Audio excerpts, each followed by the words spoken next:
Hello, everybody. Hope everyone's doing well today. I'm here today. My name is Kathy Sorbara. I'm here with Mary Truscott and Asia Davis Isbell, and we are here to talk to you about interviews. That is this month's theme.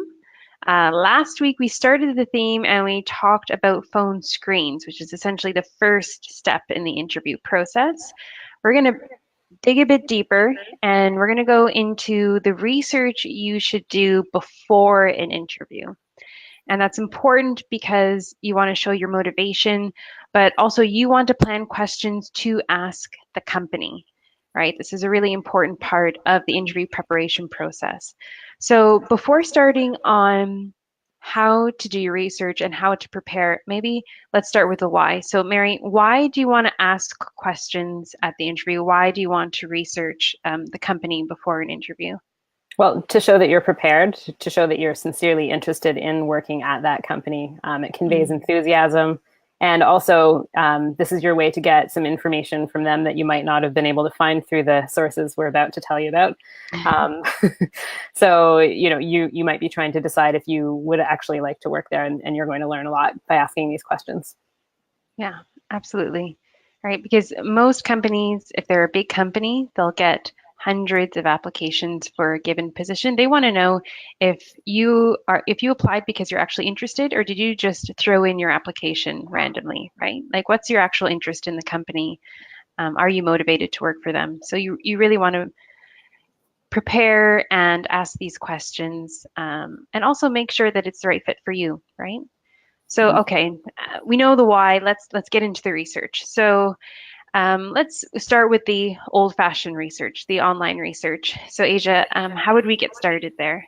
Yeah, so I can tell you, you guys are expert researchers. You are used to doing research online. But having said that, I'm going to give you some different resources than what you might be used to looking at. So there's, especially for bigger companies or even, small to mid-sized companies, there's usually quite a bit online that you can find. And it can be a little bit overwhelming. So I'm going to focus you on a couple of really key areas. First and foremost, you should be sort of familiarizing yourself and diving even a little bit deeper into what their product pipeline is. So you will likely get asked questions about their products, even as early as a phone screen.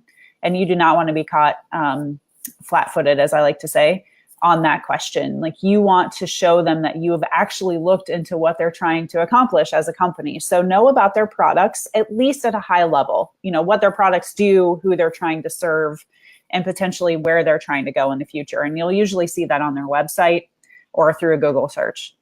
The next thing that I would say is you should be bookmarking and making your very best friend the investors tab in any website of a company that you're targeting.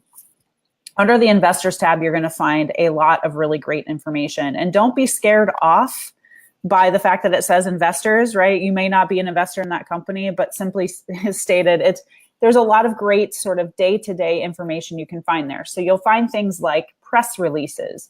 A press release is simply a statement that the company wants to put out into the public about something great or something really important that has happened in that company. Have they made a recent acquisition? Have they brought on a new CEO? Have they launched a new product? Are they announcing their revenues?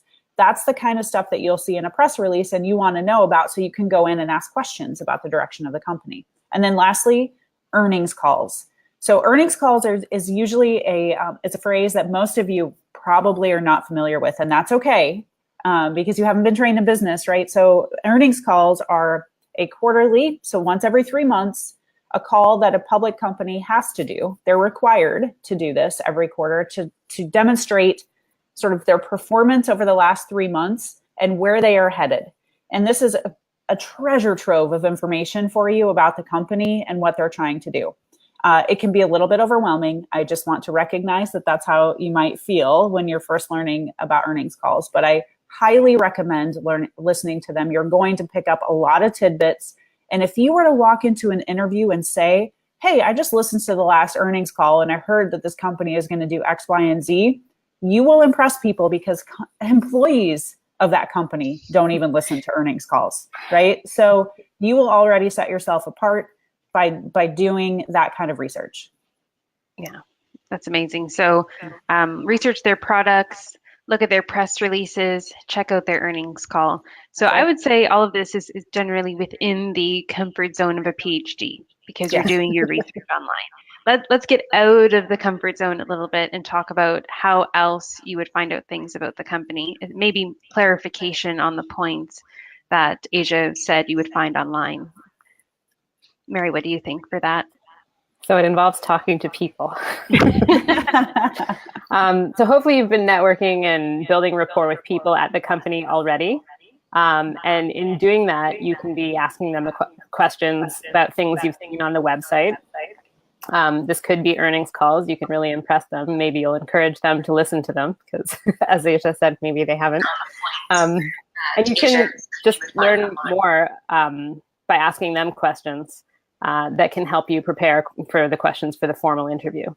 Mm-hmm. Yeah, absolutely. So remember last month when we talked about informational interviews inside and out, this is another reason why, right? So it comes back to the interview and really showing the employer that you know about the company, you care about the company, and you want to see them succeed, right? And you want to fit within the company.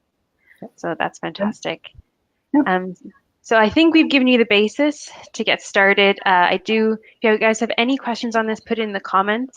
I will say that we had an awesome blog out on Tuesday, which was specifically on phone screens, why you need to take them seriously. And there is a section in there that talks about why it's important to research the company and ask questions about the company at the phone screen. So check that out. I'll put it in the comments for you guys. And thanks so much for tuning in. We'll continue interviews next week. Thanks, Mary. Thanks, Asia. Thank you. Everybody have a good day. Bye.